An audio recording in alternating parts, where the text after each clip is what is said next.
Hello, I am Brilliant and welcome to my channel. If you're joining me for the first time, thank you so much for joining me. And if you've been with me since episode 1 of Period Talk, thank you again for following the series and continuing to share your views and opinions and everything. So, yeah. Welcome to Period Talk episode 3.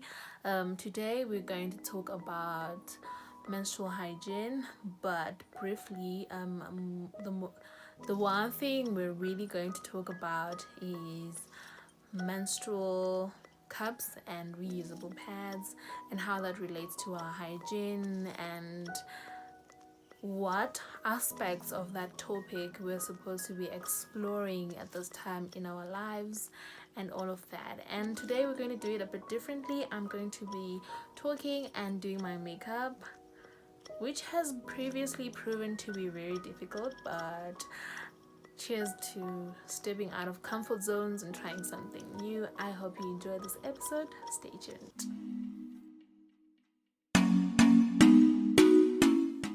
So, first off, we all know that personal hygiene is very important. It is important just on a general to always practice good personal hygiene, right? And when you get to be on your menses, it becomes even more important because we have that natural bacteria that is in our bodies, in our vaginas, and it is maintained natural and good bacteria by maintaining the appropriate pH. And that pH can be offset by different things, can be offset by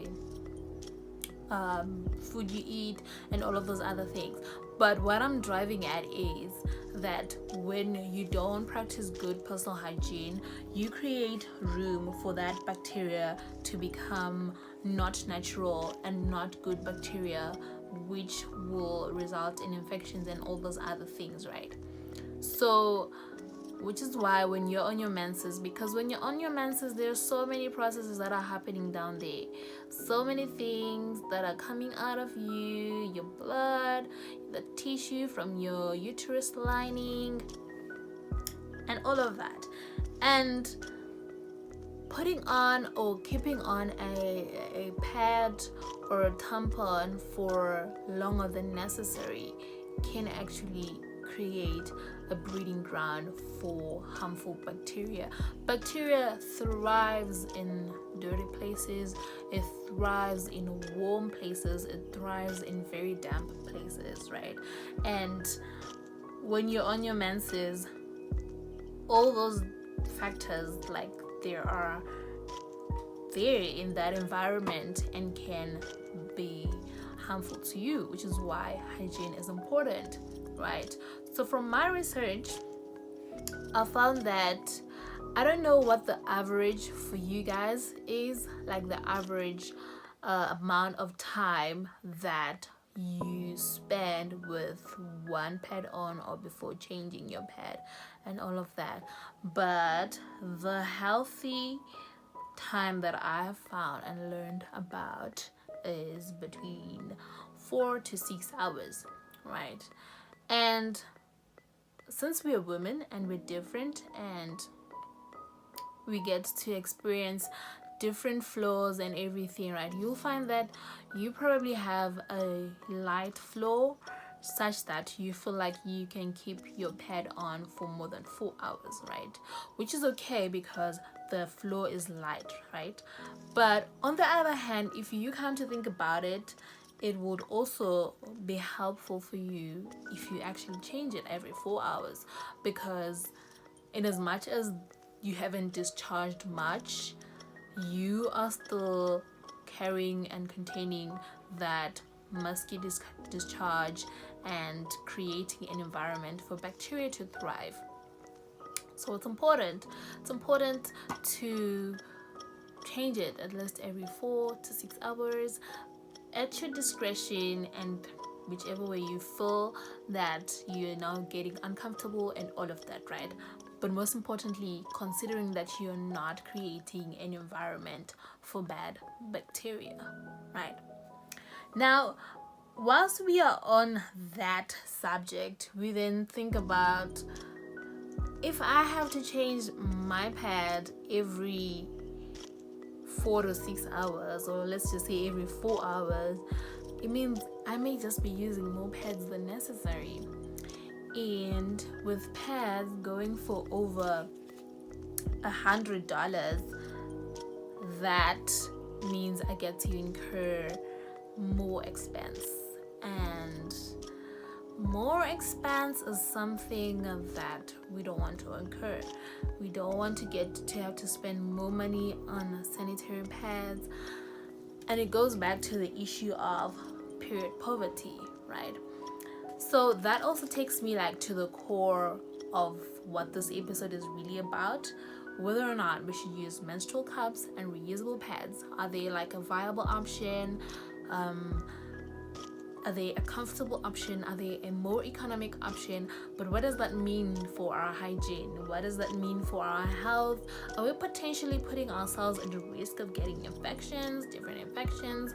Are we safe because they are safe to use and they are manageable and we can really do just fine with them, and do away with pads and tampons that are really costly? And all of that. So you guys do share your views, what you think.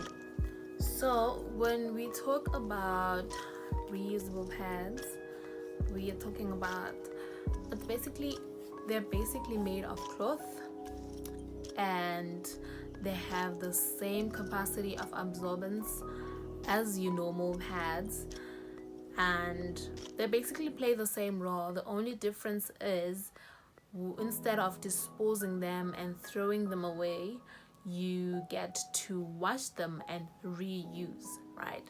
And that is like the biggest pro about these, is that is economic. It's economic and it saves us money as women, and they're also durable. You can use them for like a long time, up to 5 years, is it? Yeah. So I recently had a conversation with this lady from Bulawayo Babies, and she told me that reusable pads are actually very durable. They're very durable, and they're actually easy to manage in terms of the hygiene aspect, right? So because my biggest concern and my biggest worry about actually trying them out or even using them has been, how do I manage the hygiene aspect? How do I make sure that when I get to wash it and want to reuse it, it does not have any bacteria at all, right? And so she told me that basically for you to just wash the pad, it doesn't need much or even require much. You just really need to use soap and water. Even your green bar soap, apparently that works. And you need to sun dry.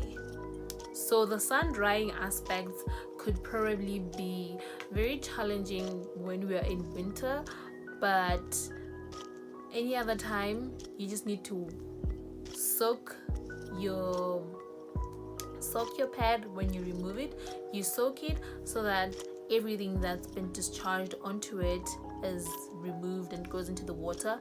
Throw away the water, you wash it with soap. Even your normal green bar soap will do just fine, and you sun dry it, right? Now you may be asking yourself, so where is the part where I get to get rid of or remove? Ooh, this foundation is a bit dark for me, but anyway, you may be asking yourself, where's the part where you get to remove or to kill the bacteria, right? So the bacteria gets killed in the sun. Simple and straightforward like that. when you are sun drying, the sun, the heat, the direct heat from the sun gets to kill the bacteria, right? And that accounts for any bacteria that may be left on the pad whilst you were still washing, for it to be dead, because bacteria does not survive in like very high temperatures. So sun drying will be your best friend. So what can actually last up to 5 years is the menstrual cups. The reusable pads can only last to a maximum of about 3 years, and that also means you have to like really take good care of them. Always wash them and sun dry them, or dry them like in a hot place. I don't know what hot place it will be, because we are currently in winter and the sun is not exactly very hot, right, as I've mentioned. But anyway, that's how you get to take care of reusable pads, and that's how you get to get rid of the bacteria, right? And in the case of menstrual cups, you just need to dispose of the discharge, and then you use warm water. You use warm water and soap to clean. And for a deep clean, you can use bleach or hydrogen peroxide. So you can use hydrogen peroxide or bleach with the warm water to actually do like a deep clean and like do a purging of the bacteria inside and all of that. So what I got to understand through looking for this information and talking to tabs is that you need to be very committed to ensuring that everything is as hygienic and as clean as possible, right? Otherwise, it's not impossible, it's not too difficult, it's very simple and straightforward, but you just need to be a committed individual, an individual who's committed to good personal hygiene.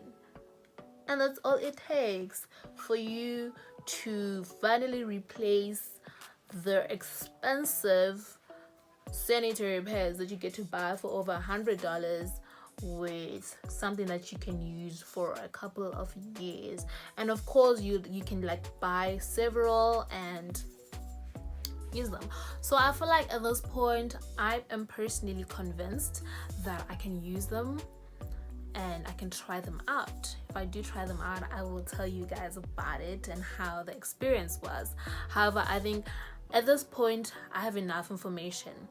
So but then like the one thing that I then discovered or like found out through also just asking several people and different people in my DMs and everything, people don't necessarily have all this information. We as women don't necessarily have all this information, and as a result we get to shy away from using these alternatives that could really save us a lot of money, and that could really eradicate things like period poverty, right, and stop a lot of young girls from using material or substituting sanitary pads with material that is not healthy for them, right? Because we don't have the information that says you don't really need like 10 liters of water to wash your reusable pads. Even 5 liters will work, because you just need to soak it in water and then you wash it and you rinse it. And that much, like the fact that we have water crises and all of that doesn't really become that much of a threat, right? But however, even though like we need the sun to dry them, that can be a con. But you can also like use the machine, you can use a washing machine to wash it. But if you don't have, that's a whole other story, right? So at the end of the day, you find that it's more or less balanced. You can opt for the non-economic option, which is also hygienically tested and proven to be safe and everything, but you'd have to be able to afford it. And we're saying there is an option that you can use that is more affordable, that is more accessible to you as a young woman, as a young girl, that can help you not to suffer and spend long hours wearing your sanitary pads because you're trying to make sure that the one pack that you have is going to last you through your cycle for that month. You have an option, and this is the option. And I am glad and happy that I actually did do this research and find out this information, because I think it's come out very helpful and insightful, and proving that menstruating doesn't have to be so horrible and so hard and so stressful, you know. So yeah, let me know if you feel like at this point you are keen to try this out, if you feel like you've gotten enough information to go on and try it out. And if you do want to try out reusable pads and menstrual cups and you don't know where to get them, you can contact Your Babies. I will put their contacts in the description box and you can contact them. And yeah, so they have like different kits and they're quite affordable, because if you do the math and you calculate how much you get to have to spend on normal sanitary pads, you'll find that for something that you're going to use for a couple of years, it's actually very affordable. So the worst thing happened. I forgot to press record when I was finishing the rest of my makeup, but I will recreate this look. I think you guys got to see the most important parts anyway. So yeah, this is where we are. Thank you so much for watching today.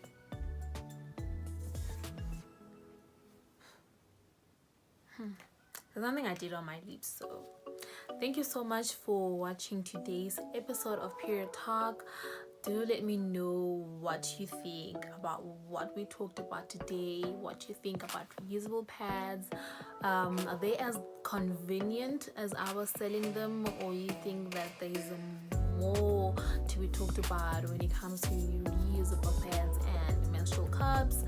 And in terms of personal hygiene, do share with us how you make sure that you are hygienic, you are clean, and you are not breeding bacteria whenever you're on your menses. If there are any tips, hacks, and all of that you'd like to share, please do feel free to do so in the comment section. Till next episode.